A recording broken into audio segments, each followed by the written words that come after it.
was just more worried about like the hurricane really than anything, just to make sure that, our houses were going to be alright, my family was going to be okay, and they barely just got out in the nick of time.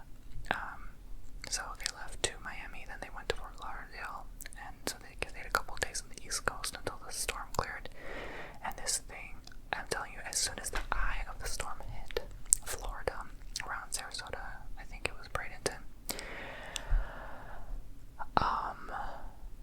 we just arrived in Maryland, so that's how long it took,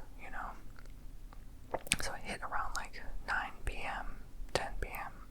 On Wednesday, and no one could accurately predict when the eye was going to hit and all that stuff. So yeah, I was checking on the weather tracker app and seeing how quick the wind speeds were. It was about gusts up to 80 miles an hour, which wasn't, it was bad, but not that bad as I thought. But we were still ordered to evacuate. Zones A, B, and C were all ordered to evacuate. That's zone red, orange, and yellow, so the ones most likely to get hit by floods or storm surge, and other places somehow ended up alright. I heard like Sanibel wasn't hit that bad, I think, and it was mostly like Bradenton, Sarasota, Tampa. I heard even like Fort Myers. I'm like, oh my gosh, Fort Myers always gets hit.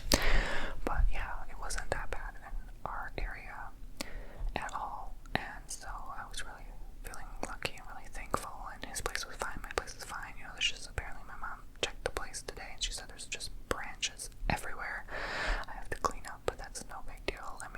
At least the house is not damaged or flooded, So that was a relief.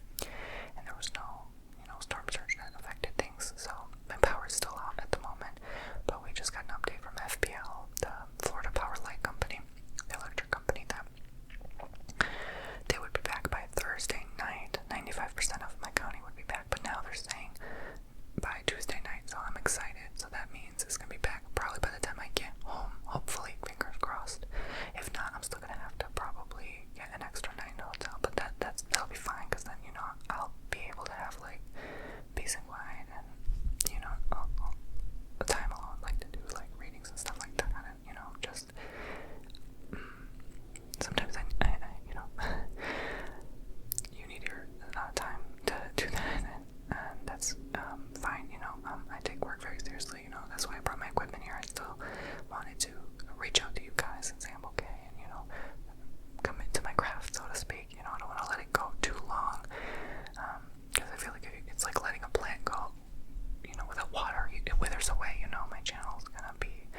just kind of being and existing, right, as they call it. And I'm not really planning ahead too much at the moment. And it's a weird place to be because I've been so forward thinking for the longest time, and now that I'm not, I feel like I'm just kind of like, whoa, like, and on a pause, I'm like on rest mode, you know what I mean? Vacation mode, like recharging my batteries mode, that kind of thing. Until I figure out the next however many years to come, if that. But yeah, this was scary. I definitely was crying when I said like bye to my brother and my mother and my dog before I left, and my bird. I was just like sobbing. I was just so worried for them, and this freaked me out. And after like maybe the second day driving, I kind of calmed down. I was like, hey, wait a minute, I have a good feeling about this. It's not gonna be that bad. I don't know why. Like I just kind of like somehow, like even tracking the storm, but when it was about to hit Florida, I was like, this is actually